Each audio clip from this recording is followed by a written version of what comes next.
حسنین کے دو نین پہ سو نین تصدق.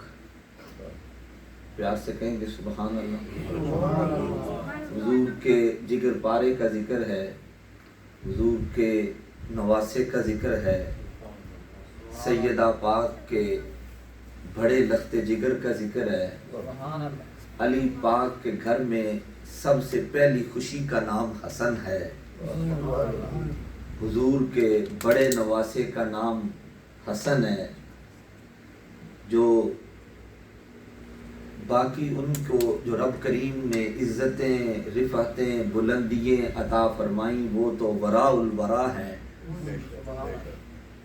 یہ واحد کائنات میں ایسی ہستی ہے حضور کے بعد کہ جن کو شبیہ مصطفیٰ کہا جاتا ہے، کہ جن کے رخسار بھی حضور جیسے، جن کی آنکھیں بھی حضور جیسی، جن کی ریش بھی حضور جیسی. کہتے ہیں کہ جب آپ جوان ہوئے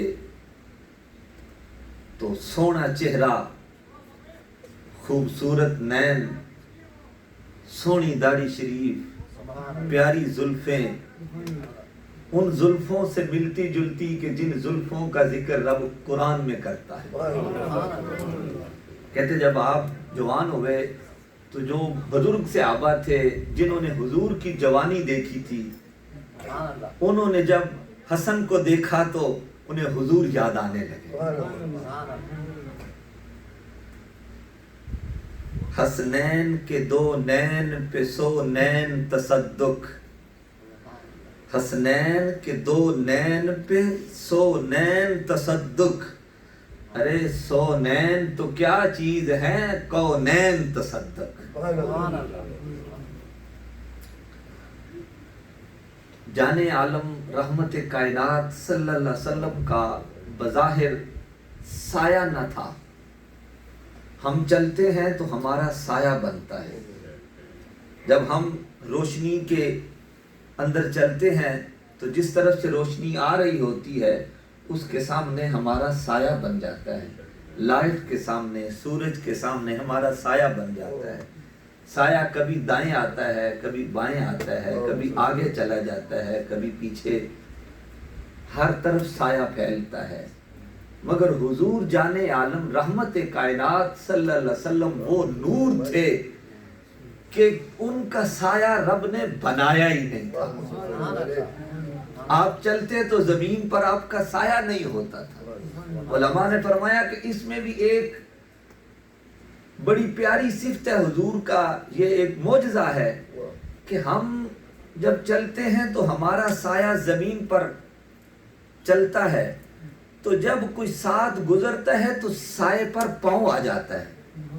جب ساتھ لوگ چل رہے ہوتے ہیں آگے پیچھے، تو جب آدمی چلتا ہے تو اس پر سائے پر پاؤں آ جاتے ہیں. رب کی غیرت کو یہ گوارا ہی نہیں کہ میرا حبیب چلے اور اس کا سایہ بنے اور اس پر پھر کسی کا پاؤں آ جائے.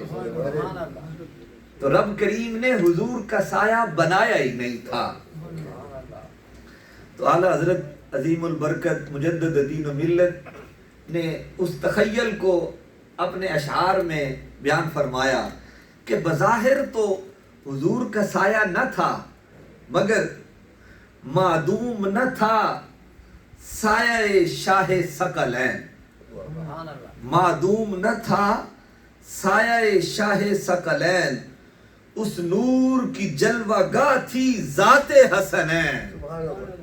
اس نور کی جلوہ گاہ تھی ذات حسنین. تمثیل نے اس سائے کے دو حصے کیے، آدھے سے حسن بنے آدھے سے حسین. کہ رب کریم نے حسن و حسین کی صورت میں سایہ عطا فرمایا. اور اللہ کریم نے قرآن مجید فرقان حمید میں ارشاد فرمایا فَاسْأَلُوا أَهْلَ الذِّكْرِ إِن كُنتُمْ لَا تَعْلَمُونَ، کہ اہل ذکر سے سوال کرو اگر آپ نہیں جانتے. فَاسْأَلُوا، سوال کرو، پوچھو، معلوم کرو. اہل ذکر، اہل ذکر سے ان کنتم لا تعلمون، اگر تم نہیں جانتے، نہیں معلوم، کسی چیز کا پتہ نہیں ہے تو اہل ذکر سے پوچھیں۔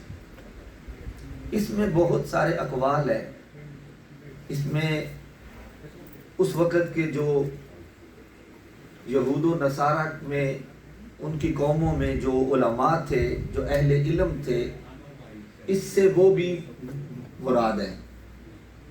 اس سے ہر اہل علم جس کو رب کریم نے علم معرفت عطا فرمایا ہے، وہ حضور کے صحابہ ہوں، وہ حضور کی امت کے اولیاء، اغواث، اقطاب ہوں، صاحب نظر لوگ ہوں، رب کریم نے جن کو بڑی شانیں عطا فرمائیں، اپنی معرفت عطا فرمائیں، اس سے مراد وہ بھی ہو سکتے ہیں کہ فَاسْأَلُوا أَهْلَ الذِّكْرِ، اہل ذکر سے معلوم کرو اگر آپ نہیں جانتے۔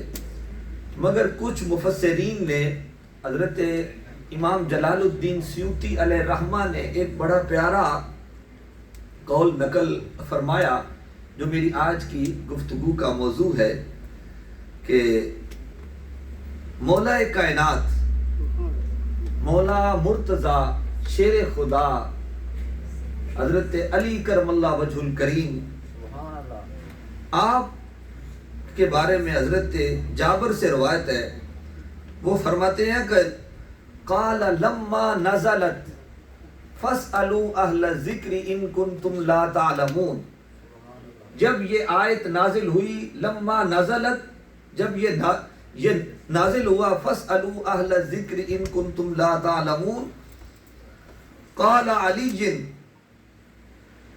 نحن اہل الذکر، مولا کائنات فرماتے ہیں کہ نحن اہل الذکر، یہ اہل ذکر ہم ہیں۔ اور اسی طرح کی ایک روایت حضرت امام باقر رضی اللہ تعالیٰ آپ سے بھی منسوب ہے، فرمایا لما نزلت فاسألوا اہل الذکر ان کنتم لا تعلمون قال ابو جعفر نحن اہل الذکر، کہ اہل ذکر ہم ہیں، ہم جو نبی کے گھر والے ہیں، ہم جو نبی کی آل ہیں، ہم اہل ذکر ہیں۔ ارے ہم سے پوچھو کیا پوچھنا ہے، ارے مولا کائنات وہ ہیں جن کے لیے حضور نے فرمایا انا مدینۃ العلم وعلی بابها، کہ میں علم کا شہر ہوں، علی اس کا دروازہ ہے۔ اور صحابہ فرماتے ہیں کہ ہم نے علی پاک کے علاوہ یہ کسی سے نہیں سنا کہ کسی نے اس طرح جو ہے وہ اعلان فرمایا ہو کہ سلونی ما شئتم، کہ کوئی دنیا کا سوال ہے مجھ علی سے پوچھو میں بتاتا ہوں۔ بلکہ یوں بھی آتا ہے کہ آپ سے کسی نے آ کے سوال کیا کہ آپ منبر پر جلوہ فکن تھے، تو فرمایا آپ یہ دعویٰ کرتے ہیں کہ مجھ سے ہر شے کا علم ہے، بتائیے۔ تو ایک آدمی سامنے کھڑا ہو گیا تو اس نے عرض کی حضور یہ بتائیے اس ٹائم جبریل کہاں ہے، اس ٹائم جبریل کہاں ہے؟ آپ نے فرمایا میں نے عرش اولا پہ بھی دیکھا ہے، فرش پہ بھی دیکھا ہے، کہیں نظر نہیں آیا، تیرے سوا ہو نہیں سکتا۔ جبریل علیہ السلام نے آ کے سامنے سوال کیا کہ بتائیے جبریل کہاں ہے؟ فرمایا میں نے رب کی ساری کائنات میں نظر دوڑائی ہے، تیرے سوا کوئی اور نہیں ہے۔ یہ رب تعالیٰ نے علم عطا فرمایا تھا۔ تو ان کے شہزادے کا ذکر ہے آج کہ رب کریم نے جنہیں ہر چیز کا علم عطا فرمایا ہے۔ حضرت امام حسن مجتبی رضی اللہ تعالیٰ حضرت امام حسین سے بڑے ہیں۔ ہمارے اہل سنت کے نزدیک حضرت امام حسین سے حضرت امام حسن کی شان زیادہ ہے، وہ بڑے ہیں، بلکہ وہ امام حسین کے بھی امام ہیں، امام حسن، اور 5ویں خلیفہ راشد ہیں۔ 4 صحابہ کے بعد 5ویں خلیفہ راشد بھی آپ ہیں، اور آپ کی شان میں یہ سب سے بڑی شان ہے کہ آپ خون رسول ہیں۔ آپ جگر گوشہ مصطفیٰ ہیں، آپ کی رگوں میں نبی کا خون ہے۔ اللہ کریم نے قرآن مجید فرقان حمید میں ارشاد فرمایا وَاتَّخِذُوا مِن مَّقَامِ إِبْرَاهِيمَ مُصَلًّى، فرمایا مقام ابراہیم کو جائے نماز بنا لو، مقام ابراہیم کو جائے نماز بنا لو۔ رب کریم فرماتا ہے یہ مقام ابراہیم جو ہے یہ میری نشانی ہے، یہ میری نشانی ہے۔ یا اللہ تو جسم سے پاک ہے، جسمانیت سے پاک ہے، ہم تو تجھے کسی جگہ پہ خاص نہیں کر سکتے، تو تیری اپنی شیان شان ہے، تو کہتا ہے کہ یہ میری نشانی ہے۔ ارے نشانی سے تو کسی چیز کی نسبت ہوتی ہے،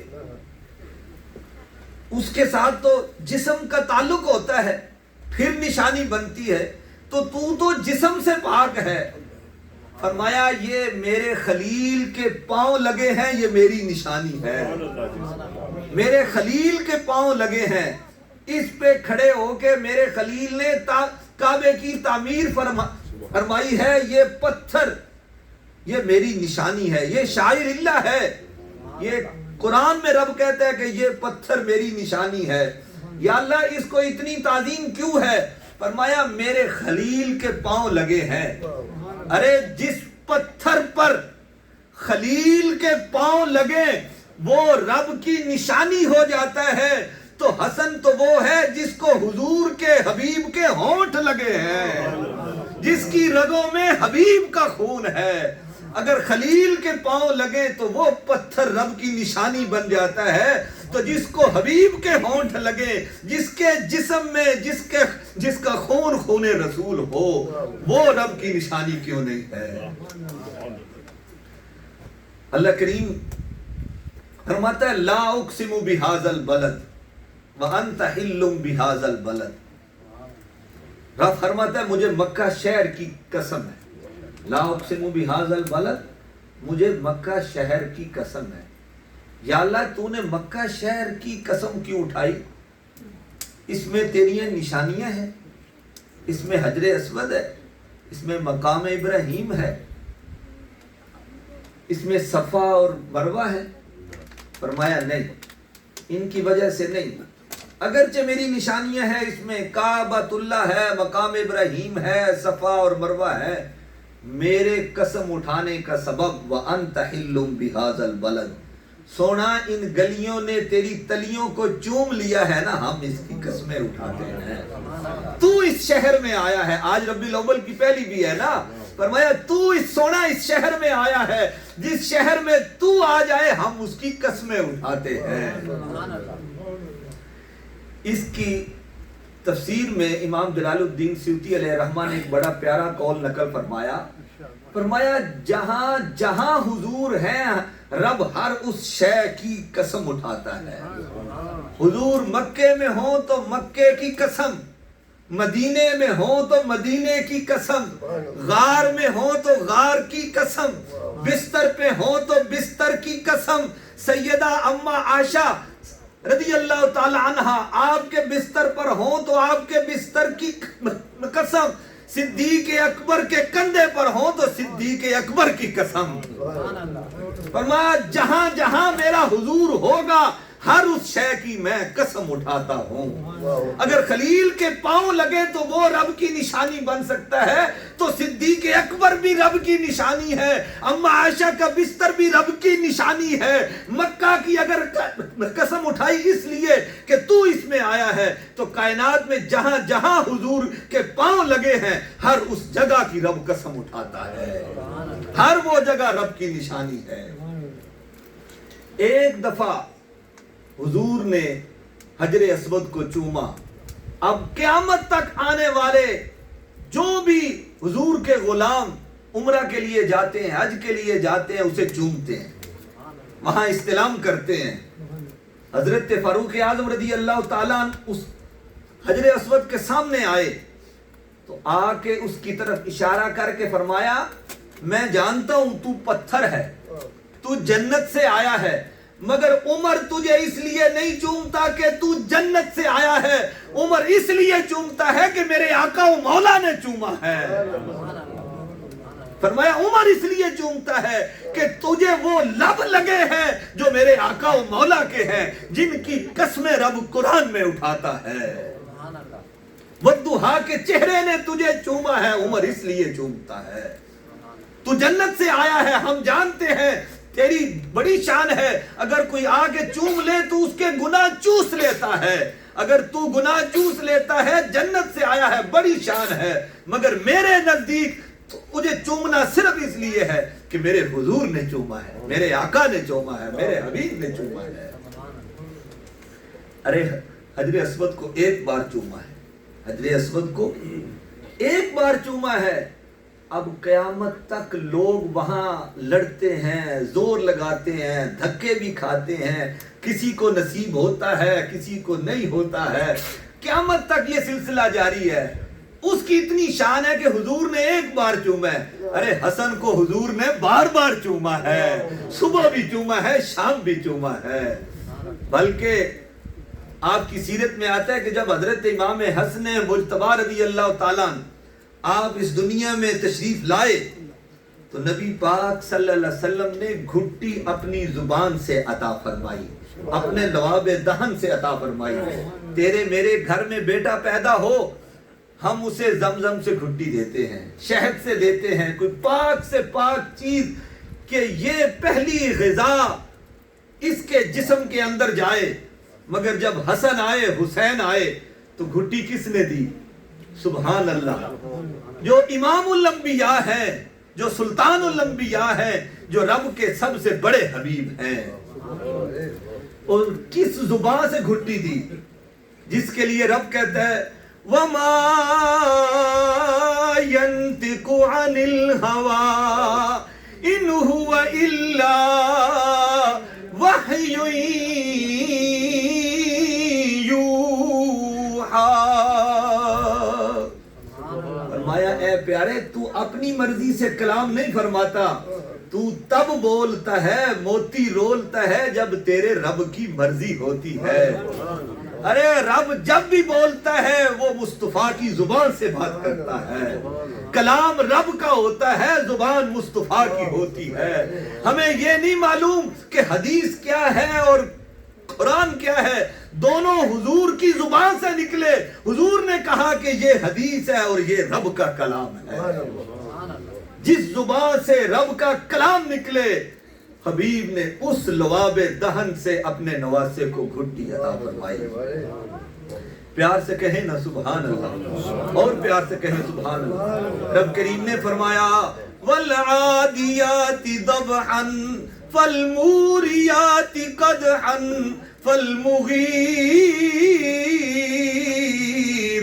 فَالْمُغِيرَاتِ صُبْحًا۔ رب کریم نے قرآن میں صحابہ کے گھوڑے کے پاؤں سے لگنے والی مٹی، ذرے چنگاریاں جب گھوڑے دھوڑے تو ان کی سمیں زمین پر زور سے لگی تو وہاں چنگاریاں نکلی، رب نے اس کی قرآن میں قسمیں اٹھائیں۔ یعنی حضور کے صحابہ کے گھوڑوں کے پاؤں سے لگنے والی مٹی جو ہے رب قرآن میں اس کی قسمیں اٹھاتا ہے۔ اب مٹی کو نسبت حضور کے صحابی کے گھوڑے کے پاؤں سے، پاؤں کی نسبت گھوڑے سے، گھوڑے کی نسبت صحابی سے، صحابی کی نسبت حضور سے، صحابی کی نسبت مٹی پاؤں سے گھوڑے کا جسم سے صحابی، صحابی سے حضور، یعنی 5 نسبتوں کے بعد مٹی کو جا کے یہ عزت نصیب ہوئی کہ رب اس کی قرآن میں قسمیں اٹھاتا ہے۔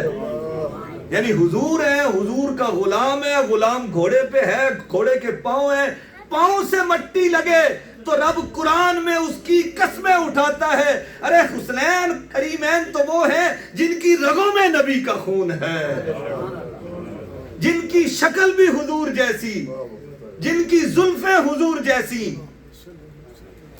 حضرت صدیق اکبر رضی اللہ تعالیٰ عنہ، آپ نے دیکھا مولا حسن کو تو علی پاک سے فرمانے لگے کہ اے بھائی علی، اس شہزادے کی شکل تجھ سے نہیں میرے حبیب سے ملتی ہے. یہ بیٹا تیرا ہے، یہ بیٹا تیرا ہے، مگر اس کی شکل میرے آقا سے ملتی ہے.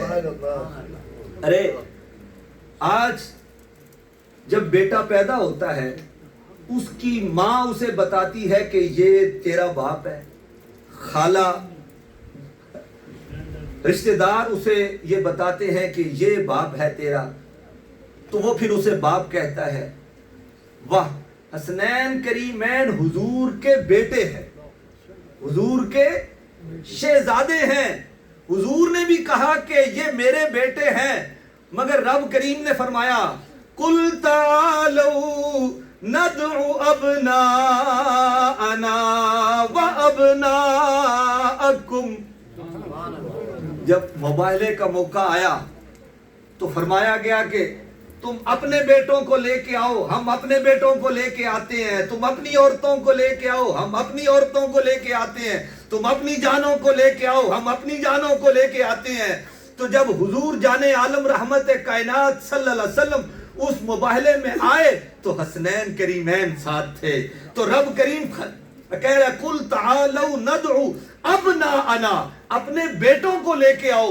اس سے ثابت ہوا کہ حسنین کریمین کو رب نے حضور کا بیٹا فرمایا ہے.